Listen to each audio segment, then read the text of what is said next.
Hello မင်္ဂလာပါကျွန်တော်ဆရာစင်ပြီးဖြစ်ပါတယ်ဒီနေ့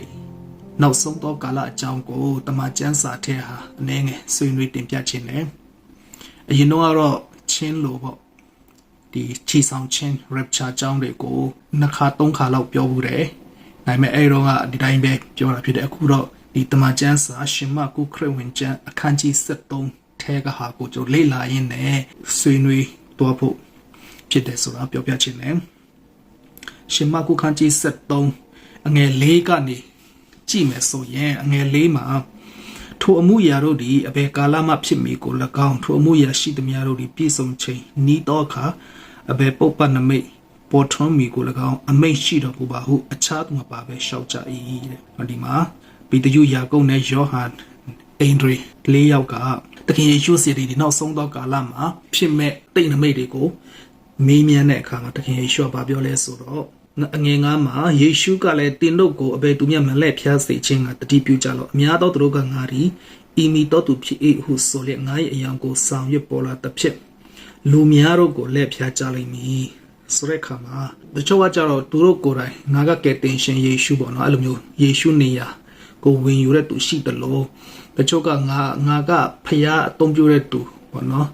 အခုချိန်မှာငါစကားအမှန်ဆုံးဆိုတဲ့ပုံစံမျိုးတွေဥမာဒီခရစ်ယာန်ထဲကပဲအခုချိန်ကဒီလိုဖြစ်တယ်ဆိုပြီးတော့အဲ့လိုမျိုးပြောနိုင်တဲ့သူပြောရတဲ့သူတွေလည်းအခုချိန်မှာတော်တော်များများတွေ့နေရပြီတချို့ဆိုရင်တိတ်ပံပညာတတ်တဲ့သူတွေကလည်းသူတို့ရဲ့တိတ်ပံအတတ်နဲ့ဒီလိုရှိတယ်ဆိုပြီးတော့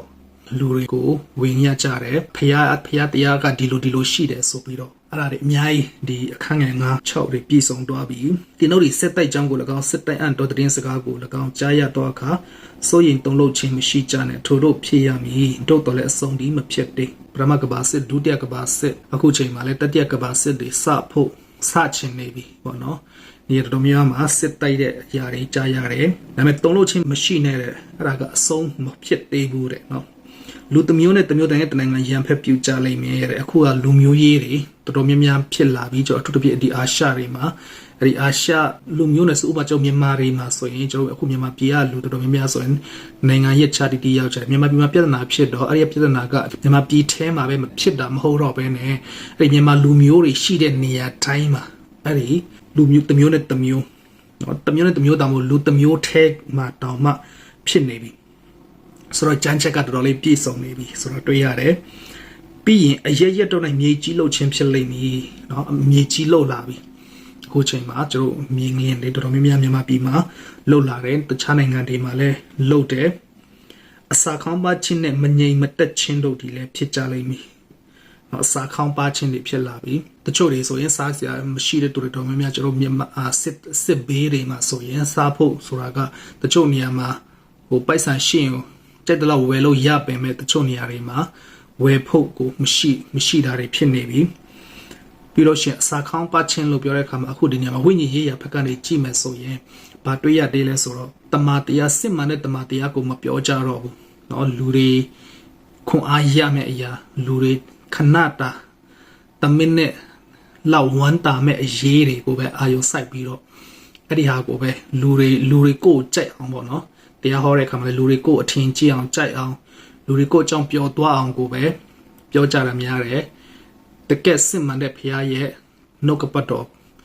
ရန်ရှာသွားပြီစစ်မှန်တဲ့နှုတ်ကပတ်တော်ဆိုတာကကိုကြိုက်မကြိုက်ကိုနဲ့ကြိုက်မကြိုက်ကစားသုံးဖို့လိုအပ်တဲ့အရာဖြစ်တယ်ဥပမာဆေးလို့ပေါ့နော်ဆေးကဟိုခါမယ်ဒါပေမဲ့ကိုယ့်အတွက်လိုအပ်လို့ရှင်တာတောက်ကိုတောက်ရမယ်ပေါ့နော်အဲ့ဒါပေမဲ့နှုတ်ကပတ်တော်လဲစစ်မှန်တဲ့နှုတ်ကပတ်တော်ဟာတာပါမပြောစရာပြမကိုချီးမွမ်းတဲ့အရာအဲ့လိုမျိုးကိုကြိုက်တဲ့အရာလိုမျိုးဖြစ်မှဆိုတော့မျိုးမရှိဘူးဖခင်ရဲ့နှုတ်ကပတ်တော်ကဖြောက်မြတ်ဟောရမယ်ဆိုတော့စစ်မှန်တဲ့နှုတ်ကပတ်တော်ရှားပါတာလည်းဖြစ်နိုင်တယ်ဝိညာဉ်ရေးဘက်ကနေမငြိမ်မသက်ခြင်းတို့တွေလည်းဖြစ်ကြလိမ့်မည်ဘောနော်အခုလူတွေကဖခင်เจ้าသာတွားနေတယ်ဘာလို့မြန်မာပြည်အရေးတွေဖြစ်လာတဲ့နောက်ပိုင်းတွေမှာဆိုရင်မြန်မာလူမျိုးရှိတဲ့နေရာတိုင်းမှာလည်းမငြိမ်မသက်မှုတွေရှိလာတယ်ပေါ့နော်ဒါမြန်မာလူမျိုးပဲကျွန်တော်တီးတလောက်အဲ့လားပဲတခြားကိုမတိတဲ့ကိုလည်းလက်မမီတဲ့လူတိုင်းမှာလည်းမငြိမ်မသက်မှုတွေကရှိမယ်ဆိုတာခံမနိုင်တယ်ထိုမူရတို့ဒီဒုက္ခဆင်းရဲခြင်းအစအဦးနော်အခုကစနေပြီဆိုတဲ့အိပ်ပဲဖြစ်တယ် တင်းတို့ဒီကိုတတိပြုကြလောအကြောင်းမူကတင်းတို့ကိုလွတ်ယုံတို့အနံကြလိမ့်မည်တရားစေတော့နိုင်ရိုက်ကြလိမ့်မည်ထို့သူတို့ကတက်တည်ဖြစ်မိကြောင်းတင်းတို့ဒီဝန်မင်းရှင်ဘုရင်ထံတို့ငါကြောင့်ရောက်ကြလိမ့်မည်ဆိုတော့ဒီအရာလဲတမန်တော်တွေလက်ထက်မှာလဲတော်တော်များများပြည့်စုံသွားပြီဒီနောက်ပိုင်းနေမှာပို့ပြီးတော့ပြည့်စုံဖို့ရှိလာအောင်မယ်လို့ကျွန်တော်တို့မျိုးလင်းနေဘာဖြစ်လို့လဲဆိုတော့ဥမာကိုဗစ်ကာလမှာဆိုရင်ကိုဗစ် lockdown တွေဖြစ်လာတယ်အဲ့ဒီ lockdown တွေမှာအပြင်မထွက်ရဘူးဆိုရင် gate တွေဘာတွေလုတ်တယ်အဲ့ဒီ gate တွေမှာစစ်ဆေးလုံခြုံရေးတွေရှိတယ်တယောက်ယောက်ကအရေးပေါ်ကိစ္စရှိလို့ထွက်တယ်ဒါဘာညာစီကံဖောက်တာရှိရင်အဲ့ဒီလုံခြုံရေးတွေကတော်တော်လေးပြစ်ဒဏ်တွေပေးတယ်ဆိုတော့အထူးသဖြင့်ဒီမြန်မာပြည်ဖြတ်မှာဆိုပို့ဆိုတာပေါ့ကိုဗစ်ကာလတော့ဆိုအဲ့ဒီစီကံဖောက်တဲ့သူကိုကျန်တဲ့သူတွေကတေလောက်အောင်မုံပြီးတော့လေတေလောက်အောင်မုံပြီးတော့ဒဏ်ပေးကြတယ်အဲ့ဒီဒဏ်ပေးတာကိုလည်းတခြားလူတွေအကုန်လုံးကလည်းလက်ခံတဲ့ဝန်ခံတဲ့သဘောတူကြတယ်ဆိုတော့ဒီနောက်ဆုံးတော့ကာလမှာကလူရဲ့စိတ်ထဲမှာနှက်စောအရင်အလုံးလုံးပြီးတော့ဘာဖြစ်မလဲဆိုတော့ဒီလိုဖြောင်းမြတ်ဖျားတရားနဲ့အသက်ရှင်တဲ့သူတွေဖျားအကြောင်းဧဝံဂေလိအကြောင်းကိုဟောပြောတဲ့သူတွေကိုတခြားသူတွေမယုံကြည်သူတွေကလည်းတိုက်ခိုက်မယ်အထူးသဖြင့်မယုံကြည်သူဘာဆိုတဲ့သူထက်လည်းတိုက်ခိုက်လိုက်မယ်အဲ့တိုက်ခိုက်တာကိုတခြားခရစ်ယာန်တွေကလည်းသဘောတူမယ်တခြားမယုံကြည်သူလည်းသဘောတူကြလိုက်မယ်အဲ့ဒီကာလကခုပို့ပြီးတော့ဖြစ်လာဖို့များနေပြီဖြစ်နေပါတယ်နော်ဥမာနှင်ကတကယ်လို့စစ်မှန်တဲ့ယုံကြည်သူဖះကိုဖြောက်မယုံကြည်သူဆိုရင်တင်နေတဲ့ပုံဝန်းကျင်မှာတင်ကိုဘေးဖယ်ထားလိုက်မယ်ဒါကယုံကြည်သူတိုင်ဝမ်ထဲမှာတောင်မှအဲ့လိုဖြစ်မှာအကြောင်းဒီဖះရဲ့နှုတ်ကပတ်တော်ကိုဖြောက်မဟောရင်တင်ကိုဘသူမှကဖိတ်ခေါ်မှာမဟုတ်ဘူးနော်တိတ်ပြီးတော့ဖိတ်ခေါ်မှာမဟုတ်ဘူးဖះရဲ့စစ်မှန်တဲ့အရာကိုဖြောက်မဟောပြောရင်သူရဲ့တင်းကိုပို့ပြီးတော့မုန်းလာမယ်အဲ့ဒီမုန်းတဲ့သူကလည်းတခြားလို့မယုံကြည်တဲ့သူမဟုတ်ဘူးယုံကြည်သူတွေပဲနော်ဒီနောက်ဆုံးတော့ကာလတွေမှာနော်အဲ့ဒါပို့ပြီးတော့ပြင်းထန်လာမယ်ဧဝံဂေလိတရားကိုရှေးဆိုလူမျိုးပေါင်းတော့ဟောရမည်တင်းတို့ကိုအနံ့ချင်းကပို့ဆောင်ကြတော့ကဘယ်လိုပြောဆိုရမည်ကိုမစိုးရင်ကြနဲ့ဧဝံဂေလိကိုဟောရမယ်တမန်တော်တွေလက်ထက်မှာဟောပြီးသွားပြီပြီးလို့ရှိရင်တင်းတို့ကိုအနံ့ချင်းကပို့ဆောင်ကြတော့ကဘယ်လိုပြောဆိုရမည်ကိုမစိုးရင်ကြနဲ့အဲ့လိုမျိုးယုံတွေမှာလွတ်တော်တွေမှာလာပြီးတော့ကိုဖန်ခံပြီးတော့ကိုဧဝံဂေလိကြောင့်ဖန်ခံရမယ်ဆိုရင်ဘာပြောမယ်ဆိုတော့ကြိုတင်ပြီးတော့စဉ်းစားစရာမလိုဘူးဘုရားကနေနဲ့မှာအဲ့ဒီခဏတော့တွေ့မှာဘယ်လိုပြန်လျှောက်ရမယ်ဘယ်လိုလုပ်ရမယ်ဆိုတာတရှင်တော်ဝင်ရမဆချင်းကိုခံရမယ်ဆိုပြီးတော့ပြောထားတယ်ထိုကလာနဲ့ညီကိုချင်းတယောက်ကိုတယောက်တေးစေချင်းကအလိမ့်မီအဘဒီတာကိုအမိသားသမီးတို့ဒီလည်းမိဘကိုရံဖက်ပြုတ်၍တေးစေကြလိမ့်မည်ဒီတိုးတက်ပြီးသားနိုင်ငံတတိယနိုင်ငံတွေမှာဆိုရင်လည်းအထူးသဖြင့်ဒီအမေရိကတို့ပေါ့နော်လူခွင့်ရေးရှိတယ်အသက်16နှစ်ကျော်တော့မိဘကထိန်းလို့မရဘူးကျတို့တရင်တွေမှာတိတ်မတွေ့ရတယ်ဒါပေမဲ့လက်တွေ့မှာကဥမာအသက်16နှစ်ကျော်တဲ့ဟာသူကိုအဖေမေကတနင်္ဂနွေနေ့မှာဖျားကြောင်တက်ဖို့အတင်းအဓမ္မခေါ်ပဲဆိုရင်တချို့ကလေးတွေဆိုသူတို့မတွားချင်တော့ငါ့ကိုနောက်ရှစ်တယ်ဆိုပြီးတော့ရဲခေါ်ပြီးတော့သူတို့ရဲ့မိဘကိုရဲလက်အပ်တဲ့သူတွေလည်းဒါတဆရှိတယ်အဲ့လိုမျိုးဒါကဖြစ်နေပြီဆိုတာတွေ့ရတယ်လူအပေါင်းတို့ဒီလဲငိုင်းနာမကြောင့်တင်တို့ကိုမုန်းကြလိုက်ပြီအချင်းတို့ဒီအဆုံးတိုင်အောင်တည်ကြည်ထူသူဒီကတင်ချင်းတို့ရောက်လိမ့်မယ်အဲဒါကြောင့်တင်ကကိုယ့်ရဲ့ယုံကြည်ခြင်းပေါ်မှာဖျားပေါ်မှာထားတဲ့ယုံကြည်ခြင်းဖြောက်မနဲ့နေရင်လူရဲ့တင့်ကိုမုန်းမယ်လူရဲ့မင်းကိုပယ်မယ်သူတို့ရဲ့တိုင်ဝမ်ထဲနေဖယ်ရှားခြင်းခံဒါပေမဲ့အဲ့ဒီပေါ်မှာကိုကဖျားပေါ်မှာတက်ဆာရှိရက်တီဖို့ဖျားကပြန်ပြီးတော့တတိပေးနေတာဖြစ်တယ်Prophet တိုင်းလာဟောဘူးတိုင်းဖြစ်စီတတော်ရွှေလျှောက်ဖဲတော်ရွှေလျှောက်ဖဲရာရီမနေတင့်တော်ရနိုင်စိုက်နေတွေကိုတင်လို့မြင်ရရင်ကျမ်းစာကိုကြည့်တော်သူဒီနားလဲပါစေဆိုတော့ဒီအရာကသခင်ယေရှုကိုယ်တိုင်ပြောတော့ Prophet တိုင်းလာကိုယ်တိုင်လဲရေးထားတဲ့ထဲမှာပါတယ်ဒါနောက်ဆုံးတော့ကာလချီဆောင်ချင်းနီးတဲ့အချိန်မှာဖြစ်ပြမဲ့နမိတ်လက္ခဏာတစ်ခုဘာလဲဆိုတာဒါအလွန်တန့်ရှင်းတဲ့နေရာမှာဖြစ်စီတတော်ရွှေလျှောက်ဖဲတော်ရာကစိုက်နေတယ်တည်နေတယ်ဆိုတော့ဒီအရာကအမျိုးမျိုးအိပ်ပဲဖွင့်လို့ရတယ်ဒါကျွန်တော်အမြင်ပေါ့နော်တချို့ဆရာတွေကဘယ်လိုအိပ်ပဲဖွင့်လဲတော့တီးဘူးပေါ့နော်ဒါပေမဲ့ကျွန်တော်ကတော့ဝိညာဉ်ရေးရာပိုင်းကာယပိုင်းမှာကျတော့ဂျေရုရှလင်မြို့မှာပေါ့နော်အဲဂျေရုရှလင်မြို့ဗိမာန်တော်မှာအဲ့ဒီဗိမာန်တော်တီဆောက်ပြီးတော့အဲ့ဒီနေရာဘာဖြစ်လို့လဲဆိုတော့အဲ့နေရာတန့်ရှင်းတဲ့နေရာလို့သတ်မှတ်ထားတဲ့အတွက်ကြောင့်ပေါ့နော်အဲ့ဒီနေရာမှာတစုံတစ်ခုဖြစ်လာလိမ့်မယ်တစုံတစ်ခုလို့ပြောတဲ့အခါဥမာအဲ့ဒီမှာအာနာရတဲ့သူကနော်ကျတို့ဒီယေရှုကိုလက်မခံတဲ့သူဖြစ်ကောင်းဖြစ်နိုင်တယ်အဲ့လိုမျိုးလားပေါ့ တစ်ဖက်မှာဝိညာဉ်ရေးရဖက်မှာကြီးတဲ့အခါမှာတန်ရှင်းသောနေရာလို့ပြောတဲ့အခါမှာဖယားကိုပေါ်မှာကျင်းဝတ်တယ်ဆိုအဲ့ဒီနေရာကျင်းဝတ်တဲ့နေရာဖယားရဲ့တန်ရှင်းသောနေရာပေါ့နော်ဟိုတော့သူတို့ပြယုံကြည်သူရဲ့နှလုံးသားကဖယားကျင်းဝတ်တဲ့နေရာဖြစ်တဲ့အခါမှာဒါတန်ရှင်းတဲ့နေရာအဲ့ဒီတန်ရှင်းတဲ့နေရာမှာဖြစ်စည်းတဲ့ယွန်ရှောက်ဖွယ်တော့အရာဆိုတဲ့အခါမှာဒီမကောင်းတဲ့အရာနော်အခုအထူးသဖြင့်ဆိုအခုလိုမျိုးနိုင်ငံရေးတွေဖြစ်လာတဲ့အခါမှာလူတိုင်းရဲ့နှလုံးသားထဲမှာသူတို့အားပေးတဲ့အရာကိုလိုက်အားမပေးရင်ကိုရန်တူဆိုပြီးတော့မုံဖို့ဖြစ်လာတယ်အရင်တော့ကအဲ့ဒါတော့မှယုံကြည်သူဖယားကိုကိုးကွယ်တယ်လို့ပြောတဲ့သူရဲ့နှလုံးသားထဲမှာသူတို့နဲ့ဘက်မတူရင်ရန်တူဆိုပြီးတော့တိုက်ဖို့ခိုက်ဖို့တွေဖြစ်လာတဲ့အခါမှာဆိုလိုတာကအဲ့ဒီအရင်တော့တန့်ရှင်းတဲ့နေရာမှာအဲ့ဒီဖြစ်စည်းတတ်တဲ့အရာကလာပြီးတော့စိုက်နေပြီဆိုတော့တွေ့ရတယ်။ဒါမှမဟုတ်ရင်နောက်တနည်းအားကြတော့ဗိတ်မှန်တော်တွေအထူးသဖြင့်ဒီ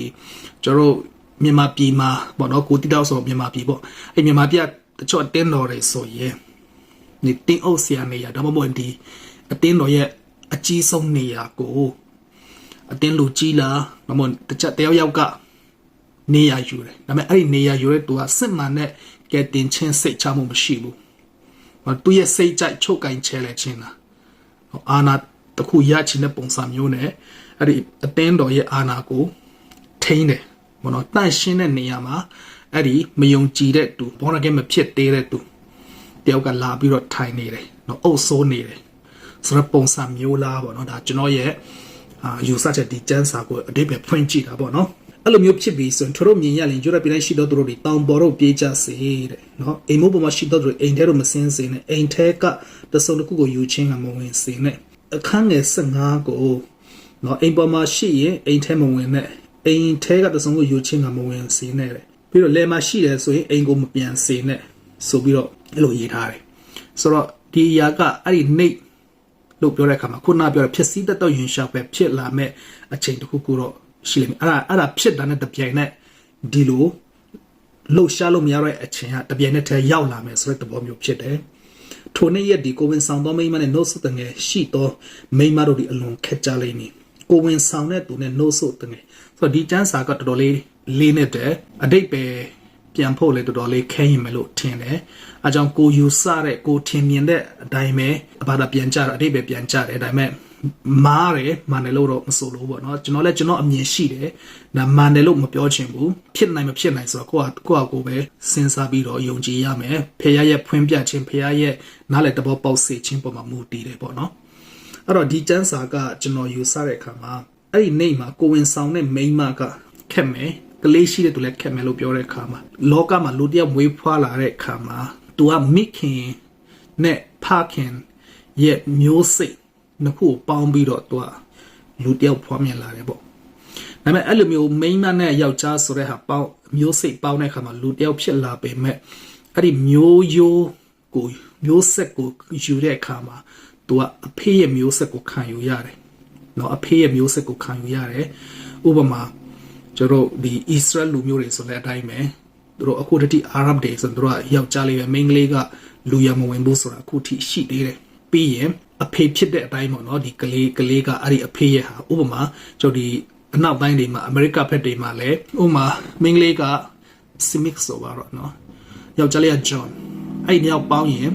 အဲ့ဒီမိန်းမကအဲ့ဒီ John ရဲ့မိသားစုဖြစ်တာသူရဲ့ Smith ကပျောက်သွားတယ်ပေါ့နော်သူ့အဖေနဲ့လာတဲ့မျိုးရိုးကပျောက်တယ်သူလက်ထပ်ယူတဲ့ယောက်ျားရဲ့မျိုးရိုးထဲကိုပြန်ဝင်ရတယ်အဲ့လိုမျိုးပုံစံပေါ့ဆိုတော့အဲ့ဒီမဲ့မျိုးဆက်ကိုကြည့်တဲ့အခါမှာဒါယောက်ျားကိုပဲကြည်တာများတယ်အဲ့ဒါကြောင့်ဒီကျမ်းချက်နေရာမှာကျွန်တော်ခံယူတာကပေါ့နော်ကျွန်တော်ထင်တာကကောင်းကင်ရောက်မဲ့သူနဲ့မရောက်မဲ့သူရှိတယ်ဥပမာလင်မယားနှစ်ယောက်ဆိုတော့အဖေကကောင်းကင်ရောက်မဲ့သူအမေကကောင်းကင်မရောက်မဲ့သူဆိုရင်အဲ့ဒီနှစ်ယောက်ကနေကလေးမွေးရင်အဲ့ဒီကလေးလေးပိုက်ထဲမှာရှိတဲ့ကလေးနဲ့ဟိုကောင်းမကောင်းမခွဲခြားတတ်ခင်ဥပမာတစ်နှစ်အရွယ်လောက်ထိပေါ့နော်တစ်နှစ်ကျော်နှစ်နှစ်မျက်စိတွေမြင်လာမယ်ကောင်းကောင်းစကားတွေပြောတတ်ပြီးတော့ကောင်းတာမကောင်းတာတွေခွဲခြားမတတ်ခင်ထိကအဖေရဲ့ယုံကြည်ခြင်းကိုခံယူတယ်လို့ကျွန်တော်ယူဆတယ်ပေါ့နော်အဖေရဲ့ယုံကြည်ခြင်းကိုသူခံယူတာဆိုတော့ကအဖေကကောင်းကင်နိုင်ငံရောက်မဲ့သူဆိုအဲ့ဒီကောင်းကင်နိုင်ငံရောက်မဲ့သူရဲ့မျိုးစိတ်ဖြစ်တဲ့အတွက်ကြောင့်ဒီကောင်းမကောင်းမခွဲခြားခင်ထိ တရေတဲတဲ့နေ့ကနေမွေးဖွားလာပြီးကောင်းမကောင်းမခွဲခြားခင်နှစ်နှစ်အရွယ်ဝင်းကျင်ပေါ့နှစ်နှစ်သုံးနှစ်အရွယ်ဝင်းကျင်အထီးကအဖေရဲ့ယုံကြည်ခြင်းအောက်မှာရှိနေတယ်ဆိုတော့အဲ့ဒီချိန်မှာဘိုက်ထဲမှာရှိတဲ့ကလေးတို့မဟုတ်မွေးပြီးခါစားကလေးကသူ့အဖေကယုံကြည်သူကောင်းကင်ရောက်မဲ့သူဆိုအဲ့ဒါကသူ့အဖေရဲ့အရေးအရာကိုခံရတာဖြစ်တဲ့အတွက်ကြောင့်အဲ့ဒီကလေးကကောင်းကင်ရောက်မယ်ဒါပေမဲ့သူ့မိခင်ကတော့ကြံခဲ့မှာပေါ့အဲကြောင့်ကလေးမမွေးသေးတဲ့မိခင်ကလေးမမွေးသေးတဲ့မိခင်ဘိုက်ထဲမှာကိုဝင်ဆောင်နေတယ်အဲ့ဒီမိခင်ကကတိချင်းစိတ်ချမှုစစ်မှန်မှုမရှိဘူးဒါပေမဲ့သူ့အမျိုးသားကကတိချင်းစိတ်ချမှုရှိတယ်ဆိုရင်အဲ့ဒီကလေးကကတိချင်းရတဲ့ကလေးဖြစ်ခဲ့မယ်ဆိုရင်အဲ့ဒီကလေးကကောင်းကင်သွားမှာဒါဆိုဒီကလေးလေးကဘိုက်ထဲမှာရှိတာဝိညာဉ်ပဲရှိမလို့မေးတာမယ်ဒါလည်းပြဿနာပေါ့နော်မေးခွန်းတစ်ခုကျွန်တော်အမြင်ကလူတယောက်နှလုံးလှုပ်ပြီဆိုသူ့မှာဝိညာဉ်ရှိတယ်နော်အဲ့ဒီဝိညာဉ်အားဖြင့်သူကနှလုံးကလှုပ်ခုံနိုင်တာဒါကျွန်တော်ရေယူစချက်ပြီးတော့လူတယောက်ကမိခင်ရဲ့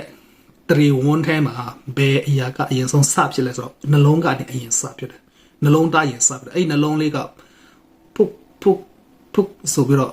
လှုပ်ခတ်လာတဲ့အခါမှာတော့တွေးတွေလဲပတ်လာတယ်အဲ့ဒီတွေးလဲပတ်ခြင်းအားဖြင့်အယိုးအသားတွေတခြားအင်္ဂါတွေဖြစ်ပေါ်လာတာပေါ့အဲကြောင့်လူပုံစံလေးပေါက်ပြီဆိုတော့သူကဝိညာဉ်ရှိပြီပေါ့နော်ဆိုတော့အဲ့ဒါကြောင့်အဲ့ဒီကလေးကတက်သွားမယ်ဒါမှမဟုတ်အဲ့ဒီယောက်ျားကအမျိုးသားကကောင်းကင်မရောက်မဲ့တူပေါ့နော်စစ်မှန်တဲ့ယုံကြည်ခြင်းမရှိဘူးစစ်မှန်တဲ့ကကြည်ခြင်းစိတ်ချမှုမရဘဲနဲ့သူ့အမျိုးသမီးကသူ့မိန်းမကရတဲ့သူဆိုရင်အထဲမှာရှိတဲ့ဘိုက်ထဲမှာရှိတဲ့ကလေးလေးကစစ်မှန်တဲ့ကကြည်ခြင်းစိတ်ချမှုမရတဲ့သူရဲ့မျိုးစိတ်ဖြစ်တဲ့အခါမှာသူ့ရဲ့အဖေရဲ့အရေးကိုအဖေရဲ့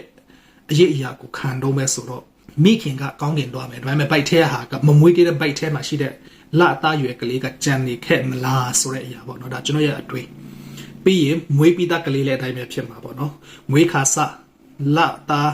နှစ်သားရွယ်နော်လပိုင်းနှစ်တနည်းနဲ့အရွယ်ပဲရှိတဲ့ကလေးတွေဆိုရင်လေ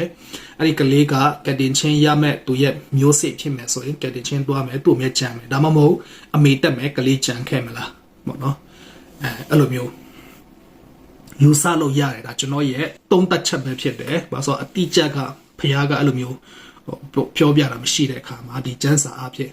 နဲ့ဒီလူတွေရဲ့ဖြစ်တည်ပုံနဲ့လူတယောက်ရဲ့အရာကဘသူကနေမျိုးဆက်ဆင်းတက်လဲအမျိုးသားနေယောက်ျားတွေဖက်ကနေပဲမျိုးရိုးကဆင်းတက်လာတယ်ဆိုတာကိုအဲ့ဒါကြည့်အဲ့ဒါပေါင်းပြီးတော့ကျွန်တော်ရဲ့သုံးသက်ချက်ဖြစ်တယ်ဒီနို့ပြေးရတော့အချိန်ဒီဆောင်းကာလနဲ့မကြရမီအကြောင်းဆုတောင်းကြလို့တယ်ပေါ့နော်ဆောင်းကာလဒါပေမဲ့ဘယ်ချိန်ဖြစ်ပေါ့ဆောင်းကာလဒီနင်းနေပါရဲ့အတကုံကြားတဲ့ချိန်ဆိုတော့လွယ်တော့မလွယ်ဘူးပေါ့နော်တခုခုဖြစ်မယ်ဆိုမိုးရွာတဲ့ချိန်တို့နင်းကြတဲ့ချိန်တို့ဆိုတော့ပြေးမဲ့သူတို့ကမလွယ်ဘူးပုံမှန်ရာတူးတူနော်မပူတပူမိုးမရွာတဲ့ကာလကတော့နော်တခုခုမဆက်ရှောင်းတာကစားစစ်ပြေးတာကစားဆိုအဲ့လိုစီပို့ပြီးတော့အကောင်ဆုံးပေါ့ကျောင်းမကဖျားတခင်ဖန်ဆင်းတော်မူသောကဘာဦးမဆောက်ရခုတိုင်အောင်မဖြစ်စဘူးနောက်နိုင်လည်းမဖြစ်လက်တော့ဒုက္ခတီထိုနေ့ရက်၌ဖြစ်လိမ့်မည်အဲ့နေ့မှာဖြစ်မှာเนาะအဲကြောင့် rapture ကဘာဦးကနေစပြီးတော့ဒီနေ့ထိမဖြစ်သေးတဲ့ဒုက္ခအရန်ကြီးမားတဲ့ဒုက္ခကဖြစ်လာမယ်ဒါပေမဲ့ထိုကာလကိုဘုရားသခင်ဒီတာရှိစေလေအဘယ်သူမျှမလွတ်နိုင်ရန်ရွေးချယ်တော်မူသောသူတို့အဖို့လုံးမှာထိုကာလကိုတိုးစေတော်မူလိမ့်မည်တဲ့เนาะရွေးချယ်တော်သူအဖို့ဆိုတာကခုနပြောတဲ့ဒီဘေးဥပတ်မျိုးဖြစ်လာမယ်ဒါပေမဲ့အဲ့ဒါဖြစ်တဲ့နဲ့ rapture ကတန်းဖြစ်မှာဆိုတော့ rapture ထဲမှာပါတဲ့ရွေးချယ်တဲ့သူကခဏပဲခံရမှာပေါ့เนาะခဏပဲခံရမယ်ပြီးရင်ကျန်တဲ့သူကတော့ဒီကြီးမားတဲ့ဒုက္ခထဲမှာခံနေရမှာထိုအခါသူတစ်ပါးကဤရဲ့၌ခရစ်တော်ရှိသည်ထွေး၌ရှိသည်ဆိုတယ်လည်းမယုံကြတယ်။ကြောင့်ကခရစ်တော်ရံကိုဆောင်တော့တဲ့မိစ္ဆာပရောဖက်တို့ဒီပေါ်လာ၍ရွေးချယ်သောသူတို့ကိုပြင်လက်ဖျားနိုင်လက်ဖျားလောက်နမလက္ခဏာအံဖွယ်တော်မူတို့ကိုပြချလိုက်မည်။အဲကြောင့်ဒီမှာအခုချိန်မှာလည်းအတိုင်းပဲတချို့ကတော့ကိုခရစ်တော်လို့တော့မပြောဘူးအတိုင်းပဲအကုန်လုံးကိုပဲတည်တယ်ကိုပြောတာမှန်ဆုံးစတဲ့ပုံစံမျိုးတွေပေါ်လာနေပြီဆိုတော့တွေ့ရတယ်။အဲဒါကြောင့်တချို့ကနမလက္ခဏာလည်းပြနိုင်လိမ့်မယ်နော်။ဒါပေမဲ့ကိုကတည်ထားဖို့ကကျမ်းစာပုံမှန်ဖတ်ပြီးတော့ဖျားနဲ့မိသားရောက်ဖွဲ့ဖို့အရေးကြီးတယ်ဖျားရဲ့အတန်တော်ကြားနိုင်ဖို့ဖျားရဲ့ဖွင့်ပြမှုရနိုင်ဖို့ကတော်တော်လေးအရေးကြီးတယ်ဘာဖြစ်လို့လဲဆိုတော့ဖျားရဲ့ဖွင့်ပြမှုမရဘူးဆိုရင်တစုံတယောက်ကစုတောင်းပေးရင်းနဲ့တခုခုနမိတ်လက္ခဏာလုတ်ပြရင်ယုံမိမှာဖြစ်တယ်ဟာဒီတယောက်ဖျားအတုံးပြတာပဲဆိုတော့အတကုံယုံမိမယ်ဒါပေမဲ့တ တိထားဖို့ကစာတန်ကလည်းနမိတ်လက္ခဏာသုံးနိုင်တယ်နော်အဲကြောင့်ကိုလည်းအမြဲတမ်းစားစေးရမယ်စာတန်ကလည်းကိုလက်ကိုတိုင်းကိုလက်ဖြားနိုင်တယ်နော်ဘာဖြစ်လို့လဲဆိုတော့အရန်အပြစ်ကင်းတဲ့ယောဘကိုတောင်မှဖျားစင်နေအခွင့်တောင်းပြီးတော့လက်ဖြားနိုင်တယ်ဆိုရင်ကျွန်တော်နေ့စဉ်ဒုစရိုက်အပြစ်တွေနဲ့ပြည့်နေနေတဲ့ကျွန်တော်ယုံကြည်သူတွေနော်ဖျားစီမှာခွင့်တောင်းเสียမလိုပဲနဲ့တောင်မှစာတန်ကနောက်ရှက်နိုင်တယ်ဆိုတာတည်ထားဖို့ပြီးလို့ရှိရင်ကိုကဘလောက်ပဲဖျားနဲ့မှန်ပြီးတော့ဘလောက်ပဲဝိညာဉ်အားကြီးပါစေတခင်ယေရှုတော်မှာစာတန်က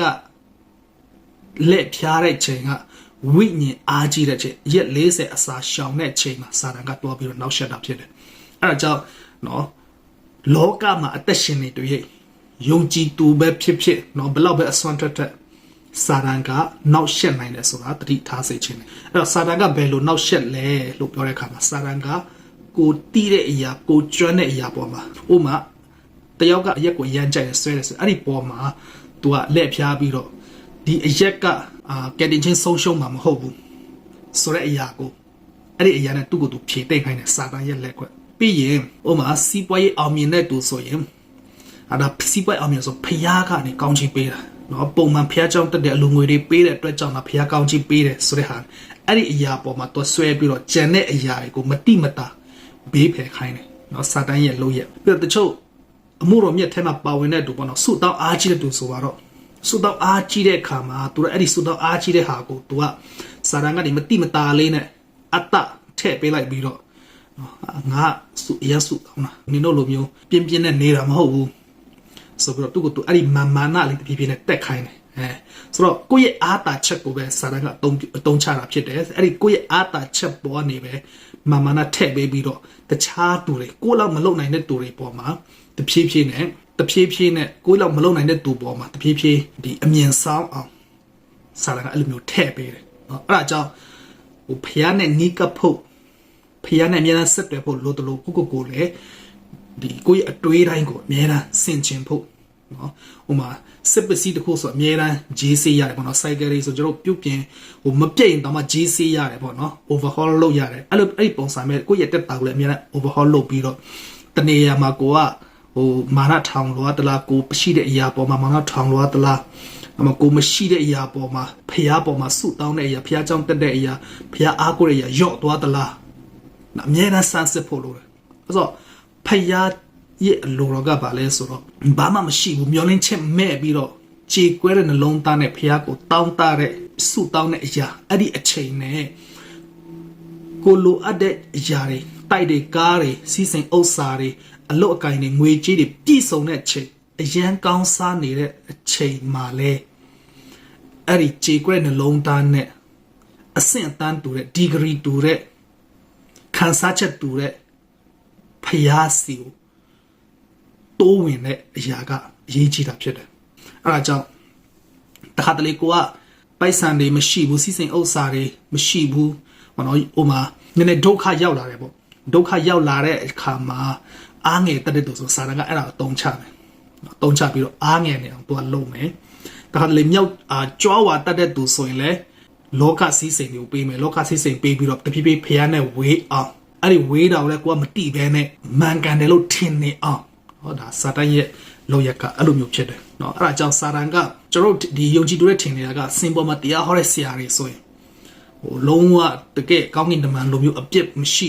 เนาะလုံးဝစာတန်မကတ်နိုင်ဘူးလို့ထင်နေမှာဒါပေမဲ့ရက်40အစာရှောင်ပြီးတော့သခင်ယေရှုကိုစာတန်ကတွားပြီးတော့စုံစမ်းနောက်ဆက်တယ်ဆိုတာကိုကျွန်တော်မမေ့ဖို့အရေးကြီးတယ်။အဲ့ဒါကြောင့်ကိုအားတာတဲ့အရာတိုင်းကိုအတုံချပြီးတော့စာတန်ကနောက်ဆက်နေတယ်။အဲ့ဒီကိုအားတာတဲ့အရာတစ်ခုကိုမှန်တယ်လို့ထင်ပြီးတော့အဲ့မှာအတ္တထည့်ပေးလိုက်ပြီးတော့အဲ့ဒီကနေကိုမတိမတာလေး။ဒါပေမဲ့စာတန်ကအတုံချတယ်စာတန်ကစုံစမ်းတယ်နောက်ဆက်တယ်လို့ပြောတိုင်းမှာကိုကစာတန်ရဲ့လူပြောလို့မရဘူး။အဲ့ဒါကြောင့်စာတန်ကသူ့ရဲ့လူနော်မယုံကြည်တဲ့သူဒါမှမဟုတ်ကတဲ့ချင်းစိတ်ချမှုမရတဲ့သူ့ရဲ့လူတွေကိုတော့ကြိုက်တယ်လို့လုံနိုင်မယ်မလုံပဲလည်းထားလို့ရတယ်ဘာလို့ဆိုတော့သူတို့ကတားဖို့ဒီလူကတဲ့ချင်းစစ်မှန်တဲ့ကတဲ့ချင်းကိုမရဖို့ပဲကျန်တဲ့အပိုင်းကအလွတ်ထားလိုက်မှာနိုင်မဲ့တစ်ဖက်မှာကတဲ့ချင်းရပြီးသားသူတွေကိုလည်းစာရန်ကအရင်အာယုံဆိုင်တယ်ဘာလို့ဆိုတော့သူ့ရဲ့လုတ်ပိုင်ခွင့်ကာလရှိတုံးပဲအဲ့ဒါကြောင့်သူက ယုံကြည်သူလည်းတိုက်ခိုက်မှာပဲဘာဖြစ်လို့လဲဆိုတော့ဒီယုံကြည်သူတွေအားနေဖို့နံပါတ်1နော်ဒီယုံကြည်သူတွေအားနေဖို့ရည်မှန်းချက်တွေအကောင့်ထဲမှာပေါ်ဖို့ဒါစာတန်းနေနောက်ဆက်တဲ့နံပါတ်1ပြီးရင်နံပါတ်2ကအဲ့ဒီကနေတဆင့်စိတ်ပြပြီးတော့ဒီတချို့ယုံကြည်အားနေသူဒါမှမဟုတ်အခုမှယုံကြည်ခါစလူတွေဆိုရင်ငါခရစ်ယာန်ဝင်လိုက်မှတော့ဒါမှမဟုတ်ဒီဖခင်ကိုယုံကြည်လိုက်မှဒီယေရှုလက်ခံလိုက်မှငါဘဝပိုဆိုးလာတယ်ဆိုတာမျိုးဖြစ်အောင်ထင်အောင်ထင်မှဖြစ်အောင်သူကလုပ်တာနံပါတ်1နံပါတ်3ကကဲတင်ချင်းကိုသူကလက်မလွတ်ဒီတိုင်းခရစ်ယာန်ကနေမထွက်သွားတဲ့တိုင်အောင်နောက်ဆက်ချင်းအဖြစ်ကျွန်တော်ခရစ်ယာန်တွေကအားနေမယ်ဘာမှဖခင်ရဲ့ဘုန်းတော်မထင်ရှားနိုင်အောင်လုပ်မှာအဓိကရွေးချက်ကအဲ့ဒီအတွက်သူကနောက်ဆက်နေမှာဖြစ်တယ်ကိုအားဖြစ်မယုံကြည်သေးတဲ့သူစိတ်ချမှုမရသေးတဲ့သူတွေကဒီယုံကြည်တဲ့ဒီလိုဖြစ်တယ်အဲကြောင့်သူတို့ဘဝကမကောင်းဘူးအဲကြောင့်ငါတို့နော်ဒီခရစ်ယာန်ဘာသာစိတ်ဝင်စားတာပိုကောင်းတယ်ဆိုတာမျိုးဖြစ်အောင်နော်စာတန်ကနေနောက်ဆက်မှာဖြစ်တယ်နော်အဲကြောင့်အဲ့ဒါနေနောက်ဒီစာတန်ရဲ့စုံစမ်းနောက်ဆက်ချင်းတွေကိုအောင်မြင်ကျော်လွှားနိုင်ဖို့အရေးကြီးတာဖြစ်တယ်အဲ့ဒီအောင်မြင်ကျော်လွှားနိုင်ဖို့ကဖခင်နဲ့အတူအမြဲတမ်းမိတ္တာရဖွဲ့မှုရှိဖို့လိုအပ်တယ်ကျမ်းစာဖတ်မယ်စုတောင်းမယ်ပုံမှန်ဖျားကြောင်းသွားမယ်ပေးကမ်းခြင်းတွေလုပ်မယ်အစာရှောင်ခြင်းတွေလုပ်ရမယ်တင်တို့ဒီတတိပြုကြတော့ထိုအကြောင်းအရာရှိသမျှကိုငါပြောနေပြီခါမနဲ့73ပြီးရင်ထိုကာလဤဒုက္ခဆင်းရဲခြင်းနောက်မှနေဒီမိုက်လိမ့်မည်လာဒီအယောင်မှာပေးကောင်းကင်ကျဲတို့ဒီကြကြလိမ့်မည်ကောင်းကင်တကိုးတို့ဒီတုံလို့ကြလိမ့်မည်ထိုအခါလူသားဒီကြီးစွာသောဘုံတကိုးအနုဘော်ကိုဆောင်လက်မိုးတိမ်ကိုစီးရကြွလာတော်မူဒီကိုမြင်ရကြလိမ့်မည်တဲ့နော်ဖေပြန်ကြွလာမယ့်အရာထိုအခါလူသားဒီမိမိတမန်တို့ကိုစိတ်တပြမိမိရွေးချယ်သောသူတို့ကိုအရက်လေးမျက်နာကောင်းကင်အောက်ထက်ဝင်းကျင်တို့မှာခေါ်ရစုယုံစေတော်မူလက်တတင်မောတဖန်ပင်ကိုဆွဲပြည့်ပုံတက်တီတစ်ခုကိုမကြလောတင်မောတဖန်ပင်ဒီအခက်လက်နှုတ်၍အရွက်ပေါက်သောအခါຫນွေကာလမြည်ဒီကိုတင်တို့တိကြ၏ထိုနည်းတူထိုအကြောင်းအရာများဖြစ်ဒီကိုမြင်ရလျင်လူသားဒီတကွာတိုင်အောင်အနီးတို့ရောက်တော်မူဒီကိုတိမကြလောငါမန်ဆိုဒီကယခုဖြစ်တော်လူများမကုန်မီထိုအကြောင်းအရာအလုံးစုံတို့ဒီဖြစ်ကြလိမ့်မည်ကောင်းကင်နဲ့မြေကြီးမတည်တော့လဲငါစကားတည်လိမ့်မည်အဲ့တော့ဒီနေရာမှာလဲစိတ်ဝင်စားဖို့ကောင်းတဲ့အရာတစ်ခုရှိတယ်အဲ့ဒါကဘာလဲဆိုတော့ငါမန်ဆိုဒီကယခုဖြစ်တော်လူများမကုန်မီတဲ့နော်ယခုဖြစ်တဲ့လူမကုန်မီထိုအကြောင်းအရာလုံးစုံတော့ဖြစ်ရမယ်လို့ပြောတယ်ဆိုတော့သခင်ယေရှုလက်ထက်တုန်းကသူပြောတဲ့အရာဆိုတော့လူအသက်ကအသက်60တရားအလုံးစုံ120ဆိုတော့နော် AD 33လောက်မှာသခင်ယေရှုကလောကကြီးတွားပြီဆိုတော့ဒါဆို AD 120 AD 200လောက်ဆိုရင်တကယ်ရွှတ်သက်ရှင်စင်တော့လူတွေကကုန်ပြီဆိုတာကတေချာတယ်နော်ဆိုတော့ဒါဆိုအခုတတိယနှစ်ပေါင်း1000ကျော်နေပြီသူတကယ်ရွှတ်ပြန်မလာသေးဘူးဆိုတော့အဲဆိုဘာလဲဆိုတော့မေးဖို့ရှိတယ်အဲ့ဒီမှာ prophet လို့လည်းပြောလို့ရမယ်ဖျားကနေသူ့ကိုယူပါယုံတွေပြတဲ့တယောက်ရှိတယ်သူကတော့ဒီအိန္ဒိယဘက်ကမျိုးသမီးတယောက်ဖြစ်တယ်သူ့ကိုဖျားဖွင့်ပြတဲ့အထဲမှာပြတဲ့နေရာမှာဒီကျမ်းစာဒီကျမ်းပိုက်ပြီးဆုံးဖို့အတွက်အဲ့ဒီတခင်ယေရှုလက်ထက်တုန်းကအသက်ရှင်ခဲ့တဲ့လူတယောက်ပေါ့နော်အဲ့ဒီမှာသူကနာမည်တွေအတိအကျရှိတယ်မဲ့ဒီမှာတော့မပြောတော့ဘူးအဲ့ဒီ Israel တိုင်းပြည်ထဲမှာရှိတဲ့လူတယောက်ကအခုထက်ထိတနေရာမှာတောထဲမှာတနေရာမှာရှိသေးတယ်မြင်လိုက်ရင်လူလားတရိษံလားလို့ထင်ရလောက်အောင်နော်ကိုခန္ဓာမှာအဝတ်စားတွေမဝတ်တော့ဘူးအင်္ဂါတွေကစမင်းတွေရှိမယ်လက်တဲတွေရှိမယ်လူဖြစ်ပေမဲ့သူကတစ်မြစ်တစ်ဖူတွေပဲစားပြီးတော့အခုတထိအသက်ရှင်နေဒါပေမဲ့ဒီတိုင်းတာမန်လူတွေမြင်ရဘူးတာမန်လူတွေအဲ့ဒီနားမှာအဲ့ဒီတောထဲမှာတာမန်လူတွေတွားရင်ဖခင်ကသူ့ဝတ်ထားတယ်ပေါ့နော်ဒါပေမဲ့ဒီကျမ်းစာအတွက်တတ်ထားတယ်ဆိုတဲ့အရာကဒီခုနပြောတဲ့ဖခင်ယူပါုံပြတ်ချင်းခိုင်တဲ့အမျိုးသမီးရေးတဲ့ထဲမှာပါတယ်ဒါကဖျားဖွင့်ပြတယ်အဲ့ဒီအမျိုးတွေကိုဖျားဖွင့်ပြတဲ့အရာကိုပဲပြောပြတာဖြစ်တယ်ယုံဖို့မယုံဖို့ဟုတ်လားမဟုတ်လားဆိုတာကဒါကိုပါတာတွေးဖို့အဲ့တော့သူအချိန်တိုင်းကိုကခမီးတော်မှတပါဘဲသူမြတ်မတိကောင်းကင်တမန်များမတိဒါတော့လည်းမတိထိုအချိန်ကာလဒီအပေခါနဲ့ရောက်ပြီကိုတင်လို့မတိတော့ကြောင်းတတိပြည့်စုသားလဲစောင့်နေကြလောအဲ့ဒါကြောင့်ဒီ rapture ကဘယ်နေ့မှဖြစ်မယ်ဆိုတော့မတိရဘူးဒါပေမဲ့တနေရာမှာဘာပြောလဲဆိုတော့နောဤလက်ထက်ကလိုမျိုးနောဤလက်ထက်တုန်းကလူတွေကသူတို့ဒုက္ခဆင်းရဲရောက်ပေမဲ့ဖျားကိုလေးမထားဘူးတချို့ကဒုက္ခဆင်းရဲပေမဲ့အဲ့ဒီဒုက္ခဆင်းရဲထဲမှာပဲလူမိုက်လို့တယ်ပိုက်ဆံရှိတဲ့သူကလည်းသူတို့ပိုက်ဆံနဲ့အလျောက်ပျော်ပါတယ်နော်ဒီတမန်တရားဖြစ်နောအေရဲ့ပြောတဲ့စကားလုံးဝနမ်းထောင်ချင်ကြဘူးလောကမှာကိုကြိုက်တယ်လို့ပျော်နေတဲ့ချိန်ကဲနေတဲ့ချိန်ဘာမှတတိမထားတဲ့ချိန်အဲ့ချိန်မှာရေကြီးသွားတယ်အခုလည်းဒီတိုင်းပဲဖြစ်မယ်တဲ့နော်အဲ့ဒါကြောင့် နော်ဤလိုမျိုးလို့ပြောတဲ့အခါမှာရေကြီးမှာဆိုတော့ပြောချင်တာမဟုတ်ပဲနဲ့ဘယ်သူကမှဒီတမန်တရားအသက်ရှင်တဲ့ဘုရားဖြောင်းမှတ်ခြင်းတရားကိုအလေးမထားပဲနဲ့ကိုယ်စိတ်ကြိုက်လွတ်လွတ်လပ်လပ်နေနေတဲ့မတိတဲ့အချိန်ကာလမှာဖြစ်လာမှာနော်အဲကြောင့်အဲ့ဒီမကောင်းတဲ့အရာတွေကယုံကြည်သူတွေကိုစပြီးတော့လွှမ်းမိုးနေပြီနော်လွှမ်းမိုးနေပြီအဲ့ဒီလွှမ်းမိုးမှုထဲမှာအလွှမ်းမိုးခြင်းမခံရဖို့ကျွန်တော်တို့ကအမြဲတမ်းနော်ဖျားနဲ့တရားနဲ့အမြဲတမ်းကျွန်တော်အာယူနေရတာဖြစ်တယ်ဟာလေလုယာတို့မဟုတ်အမတ်တမဲ့လာ၍တင်တို့အိပ်ပျော်တွေကိုတွေးလိမ့်မည်စောင့်နေကြလို့ဟုတ်တင်တို့ငါဆိုတဲ့အတိုင်းခတ်တိန်တော်သူတို့ဟာငါဆိုဒီကိုမိန်တော်မူ၏တဲ့အဲ့ဒါကြောင့်ကျွန်တော်စစ်မှန်တဲ့ကဲတင်ခြင်းရပြီလားတေလင်ကောင်းကင်တွားမယ်ဆိုတဲ့စိတ်ချမှုနော်ရပြီလားဆိုတော့ကိုစမ်းစစ်ဖို့ဖြစ်တယ်ဘာဖြစ်လို့လဲဆိုတော့လူဆိုတာကဝိညာဉ်ရှိတယ်အခုမင်းထက်ကျွန်တော်မင်းထက်စင်ပြီးလို့ပြောတဲ့အရာကဒီခန္ဓာမဟုတ်ဒီခန္ဓာထဲကနေအဲ့ဒီစင်ပြီးကထွက်သွားရင်ဒီကောင်ကရုပ်အလောင်းရုပ်အင်္ဂါကိုခန္ဓာစင်ပြီးရဲ့ခန္ဓာကိုရုပ်အလောင်းလို့ပဲပြောတော့မှာအဲကြောင့်ဒီထက်ထွက်သွားတဲ့စင်ပြီးအဲ့ဒီစင်ပြီးရဲ့အတွက်ကနလန်းပဲရှိတယ်ငရဲလားကောင်းတယ်လားနော်ကဘာအဲ့ဒါကြောင့်နော်တကယ်လူတွေမှာဝိညာဉ်ရှိတယ်ဝိညာဉ်အတွက်ငရဲနဲ့ကောင်းကင်ပဲရှိတယ်ဆိုတာကဘာသာတရားရှိတဲ့အရာကတက်တက်ခါနေတာဖြစ်တယ်အဲ့ဒါကြောင့်လူတွေမှာဘာသာတရားလိုအပ်နေတယ်ဆိုတာထင်ရှားတယ်နော်အဲ့ဒါကြောင့်နောက်ဆုံးတော့ကာလရောက်နေပြီကဘာကြီးကစိတ်ချမ်းမြေ့စရာဘာတစ်ခုမှမရှိတော့ဘူးအမျိုးမျိုးအထက်တွေ့ရပြီအထူးသဖြင့်ကျွန်မြန်မာပြည်မှာဆိုရင်ကာလနာကိုဗစ်ဘေးနိုင်ငံရေးစစ်ဘေးတွေလာတယ်အဲ့ဒီပြင်တဘာဝဘေးဖြစ်တဲ့ငလျင်ဘေးတွေလာတယ်ရေဘေးတွေလာတယ်နော်နောက်ဘေးအမျိုးမျိုးတွေထပ်လာတယ်အဲ့ဒါတွေကအလကားဖြစ်နေတာမဟုတ်ပဲနဲ့ကိုယ့်ရဲ့ဝိညာဉ်ဘယ်သွားမလဲဆိုတာကိုစမ်းစစ်ပြီးတော့ဒီနေ့ကြားရတဲ့ကယ်တင်ခြင်းတည်င်းကောင်းကိုယုံကြည်လက်ခံဖို့ဘေးဥပတ်တရားကိုလာပြီးတော့နိုးစော်နေတာအမြန်ဆုံးဒီကိုယ့်ရဲ့ဝိညာဉ်လွတ်မြောက်ဖို့အတွက်စဉ်းစားတွေးခေါ်ပြီးတော့ကယ်တင်ရှင်ကိုခေါ်ပါကယ်တင်ရှင်ကိုဖိတ်ခေါ်ပါဆိုပြီးတော့အဲ့ဒီဘေးအန္တရာယ်တွေကကိုယ်ကိုအမြဲတမ်းတတိပေးနေတယ်ဆိုတာပြောပြခြင်းတယ်ဖယားဆိုတာကတကယ်ရှိတယ်အသက်ရှင်တယ်အဲကြောင့်အသက်ရှင်တဲ့ဖယားမမြင်နိုင်ဘူးမမြင်နိုင်တဲ့ဖယားကကြောင့်မမြင်နိုင်တဲ့နှလုံးသားထဲကနေခေါ်လို့ရပါတယ်နော်ခေါ်ရင်ထူတဲ့ဖယားဖြစ်တယ်အဲ့ဒါကြောင့်သူ့ရဲ့သားတော်ကိုတပါးတီတော့သားတော်ကိုလူတွေအပြစ်ရှိတဲ့လူတွေကိုကယ်တင်ဖို့တဆေလို့ရဲတဲ့ဖယားကကျွန်တော်တို့ခေါ်ရဲဆိုရင်မထူပဲမနေဘူးအဲကြောင့်အပင်ငရဲထာဝရအပင်ငရဲကနေလွတ်မြောက်ပြီးတော့ကောင်းကင်မှာသူနဲ့အတူထာဝရဆိုးဆံဖို့အတွက်ဖိတ်ခေါ်နေတဲ့ဖယားအဲ့ဒီအတွက်တကားဖွင့်ပေးတဲ့အနေနဲ့အခုချိန်ထိအဲ့ဒီချီဆောင်ခြင်းဆိုတာမရောက်သေးဘူးဆိုတာတွေ့ရတယ်အဲကြောင့်ဒီအချိန်ခဏလေးတော်တွင်မှာဒီစကားအားဖြင့်ယေရှုခရစ်ကိုကယ်တင်ရှင်အဖြစ်စိတ်နှလုံးထဲနေဖိတ်ခေါ်ပြီးတော့ယုံကြည်ပါ